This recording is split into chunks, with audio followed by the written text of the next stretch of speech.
Hi guys, it's Debbie with Debbie J's Crafting Corner. Today we're going to be using the 3D embossing folder of the month club from Spellbinders. This is the one for April 2023. So this one is called 3D Patchwork.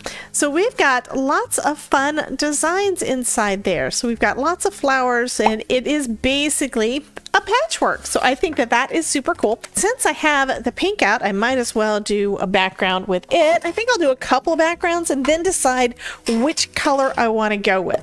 Now, to do a 3D embossing folder, you're going to need the universal plate system if you're using the Platinum 6, and it has instructions on here as to how to build your sandwich. So I'm using platform A. If you have this system, you know that there are two platform pieces. There's platform A and the platform top, which makes it thick enough to use with your dies and things. If you're using a 3D embossing folder though, you just need platform base, which is A, and then you'll need your embossing folder with your cardstock inside, and of course you're going to want to use adapter plate D. So we're going to go ahead and layer all of that up. And since this is a huge embossing folder, you can decide where you want it. So I think what I'm going to do, actually I just had another thought. I think I want to add some ink to this, and I think since I'm going with pink, I'll use some party dress. And I'm also going to take out my brush just in case. Now the way I like to do these, on the two sides we've got this one that has all the raised bits, so the flower is higher than the background on this one, right? On this side we've got a flat surface where all of the flowers and everything is imprinted. So when it goes through here, that's going to be the raised bits. So what I'm going to do is I'm going to add some party dress right over the top here.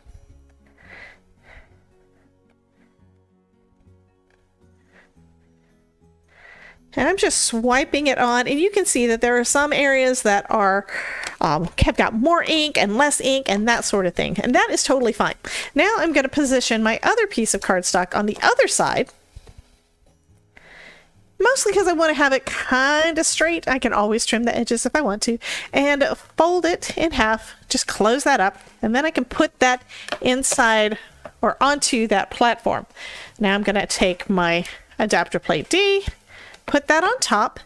One thing I have noticed is if you have everything lined up right together, like the edge of your embossing folder and the edge of your plate, it's not necessarily going to go through as easy. So I always try to put my adapter plate a little bit further past the end of my embossing folder so it can get grabbed, that's a good term, by my Platinum 6 and start pulling it through as I crank. So we're going to go ahead and do that. This should imprint that ink into the cardstock.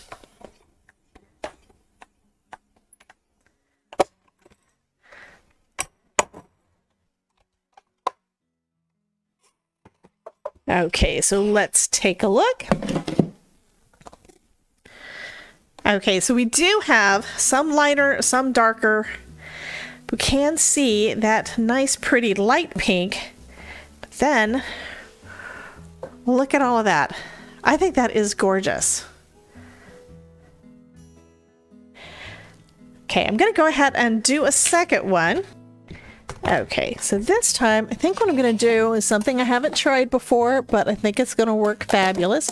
I'm going to go on some red, but this time I'm going to use some white pigment ink. So we're going to see how that does. What it should do is, where this one has got the darker color where the ink is, it should cause lighter color onto this dark red cardstock.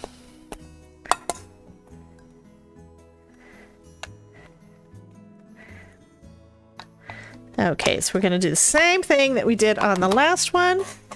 Okay, so I'm going to put my red cardstock down and go ahead and close this right over the top, and then I can run that through my die cutting machine just like I did the first time around.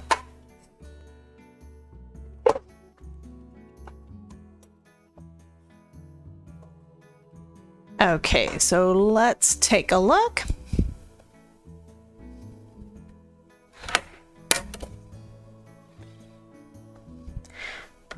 Okay, so it's not as noticeable, but yes, we do still have some of that light white shadowing around that came over from that pigment ink. Now, it's possible that the ink was starting to dry because there was a little bit of a time lag there, but I think this is still really, really pretty. Okay, so I have been debating. These are too pretty. My initial thought was that I would use this just as a texture background and put one of my leaf panels from the Glimmer of the Month over the top, but I think that well, this does look nice, but I think I don't want to cover up that main panel. That is just too pretty. I love that one. Then I was thinking, well, I always trim them down. I don't think I'm going to trim it down this time either, because I would be cutting off parts of those excess, parts of that patchwork. So instead, I'm going to put it flat down onto the front of an A2 size card panel. I'm going to try doing this with just my dot liner. If it needs some additional stick, I can always add some art glitter glue to the mix. It looks like there's enough flatness on the back that I can go with that. So I'm going to just line that up right with the edge.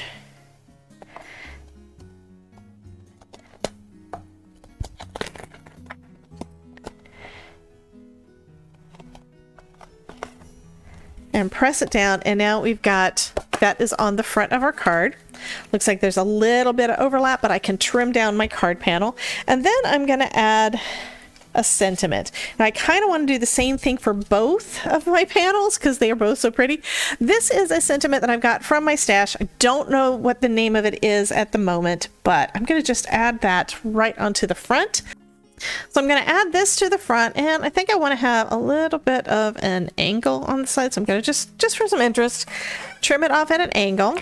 And then we're going to use some art glitter glue.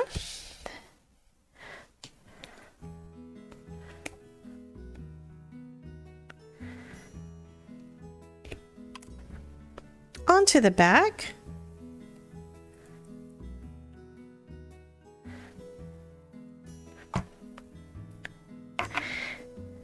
And I'm going to line it up pretty much right with the edge there.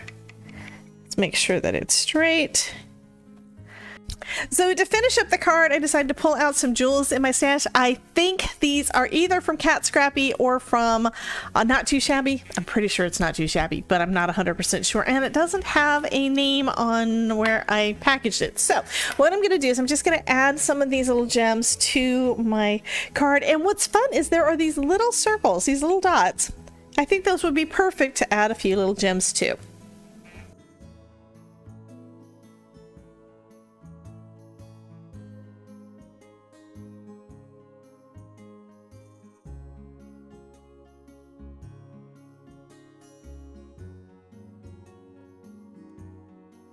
And that is going to finish up that card. I'm going to do the same kind of thing with this one, but that is basically it. So if you'd like to see some more videos where I am using Spellbinders products, be sure to check out this playlist. You guys have a wonderful day.